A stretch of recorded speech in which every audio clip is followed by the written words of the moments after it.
High বন্ধুরা, এখন তৈরি হবে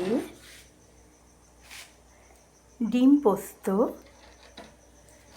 তৈরি হবে এখানে ট্যাংরা মাছ দিয়ে, ফুলকপি চলে এসছে, খুব বড় বড় দুটো ফুলকপি, একটা হবে তাই দিয়ে, আর শিম দিয়ে আলু দিয়ে ঝোল হবে। এখানে বড় বড় পটল দিয়ে চিংড়ি মাছের দোরমা হবে, চিংড়ি মাছ দিয়ে।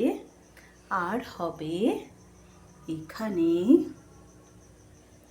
চিকেন ভর্তাটা তৈরি হয়ে গেছে।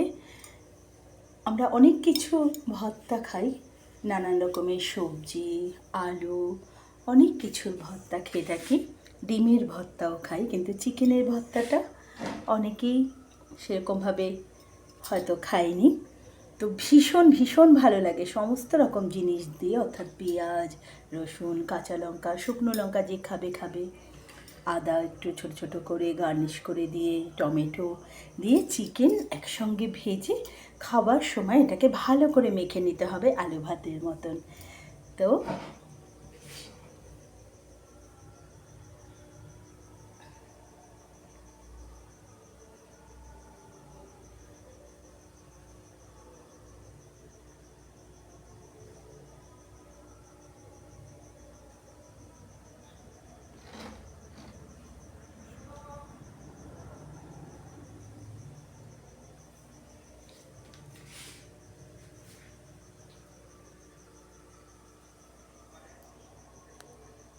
টাটা।